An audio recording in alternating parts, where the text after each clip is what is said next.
All right, guys, the Iceman here, and it is a Wednesday evening, and a lot going on in the wrestling world, pretty much. So, Daniel Bryan's surgery tomorrow. Watch the interview, uh, Michael Cole with Triple H regarding Daniel Bryan, and Triple H has come out and said, some people are A+ players all the time. Some people have been an A+ player for a short time. Uh, and he was referring to Daniel Bryan that he basically, after winning the title, couldn't withstand the rigors of working hard and defending his title. And of course, he got injured. So he did mention that there will be an announcement on Monday night what they're going to do with the title. So, um, as far as what Triple H said goes, it's to me it's an ego thing. I don't, he's playing the storyline quite well, but in reality, um, I don't really believe that Triple H believes that Daniel Bryan can be a great champion for the WWE. So he probably would be happy to have his title stripped. And the buzz really being if Daniel Bryan is not going to be around for 1 to 2 months to wrestle, um, the WWE does really need to do something to create, interest. So they probably will end up stripping him of the title and probably having a tournament or whatnot and go from there. So, I mean, it was an interesting interview. If you get a chance, check it out. You can see it at the WWE.com site. And anyway, reading about Bobby Roode and his suspension, it's part of a storyline, uh, being that Roode is going to be off TV for a number of weeks because TNA has taped all the way at least up to June 12th airing, and Roode is not on those tapings.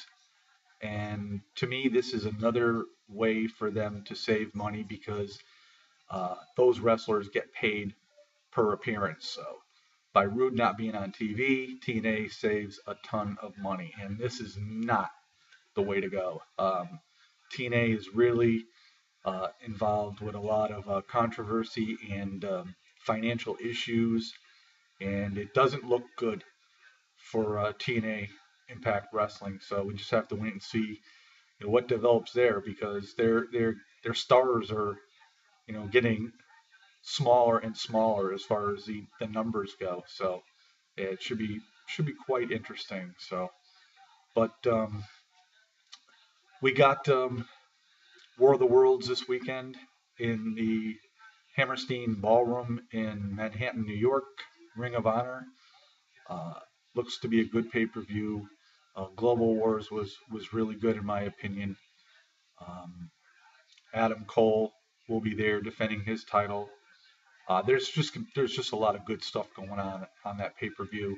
My buddy Peter Gilmore is going to be there in attendance. I think that's pretty awesome. And but overall, um, the ratings for Raw dropped this past Monday night, and I guess they were the worst ratings of the year thus far. And I stated that I thought that Raw was a very mediocre show. I had people that agreed with me. I had people that disagreed with me. I guess it all depends on your taste, and as far as who you have as your favorite stars in the WWE. But to me, it just was a blah show, and you know, not knocking it. I still watch it regardless.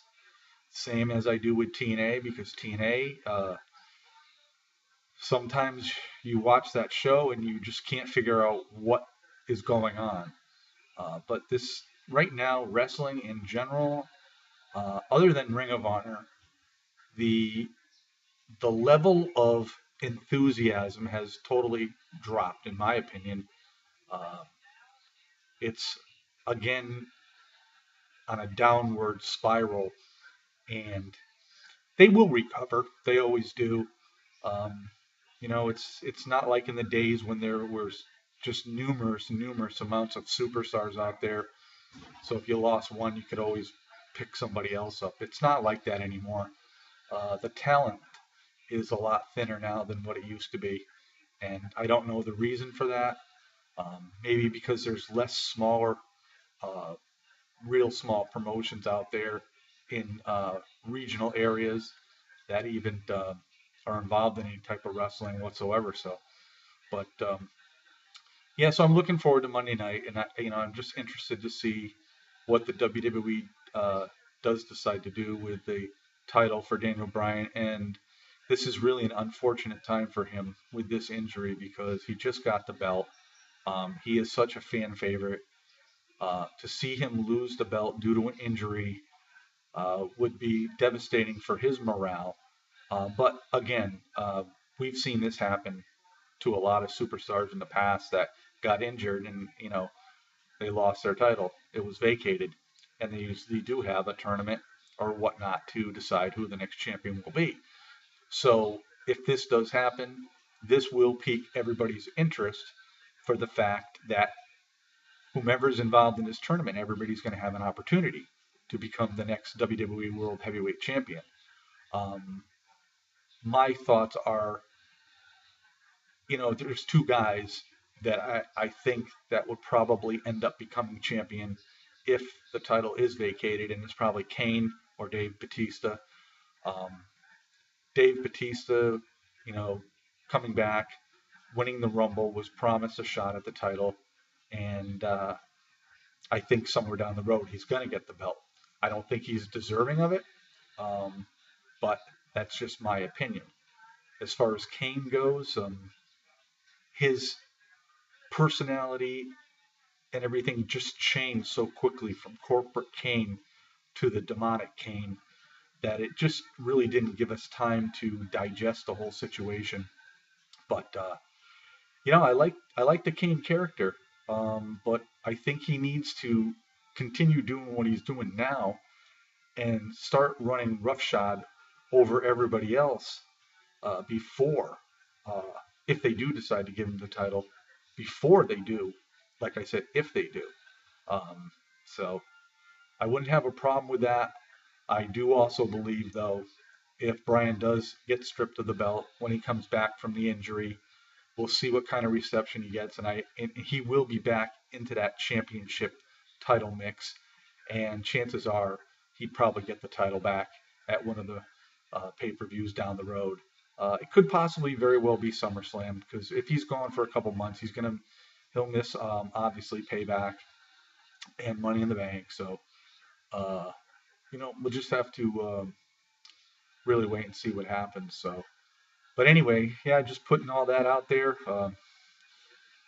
Just disappointing, when you get somebody that you know works so hard to get that title and what he has gone through, uh, especially with the corporate Stephanie and Triple H, you know, having the titles taken away from him, and you know, it's just it's sort of sad. But anyway, maybe it's time for Vincent Kennedy McMahon to make an appearance. I think that could also beef up the ratings for Raw. We have not seen Vince since I believe it was like right after SummerSlam next year, really be on TV to really play a major role in what was going on Monday Night Raw. If everybody remembers, he was there for that segment when uh, Wade Barrett was supposed to give Daniel Bryan a haircut and shave his beard. So I think that's the last time we actually saw him actually really play a part on the wrestling show. So yeah, interesting to see. We'll just have to wait and see what develops. But it's unfortunate, and you know, life goes on. So all right, guys. Wednesday evening, not much else going on in the world of professional wrestling, that's for sure. So if you get a chance, check out that interview, Michael Cole with Triple H. Go to WWE.com. It's always there. It's usually every Wednesday. And interesting interview. When you watch this interview, you can see the ego of Triple H, and we see that every week anyway. It's really nothing new to us, but you know, I know most of this. We all know it's mostly a storyline, but sometimes I really do believe that Triple H believes in what he says. So, all right, guys, peace out, everybody. Have yourself a great night.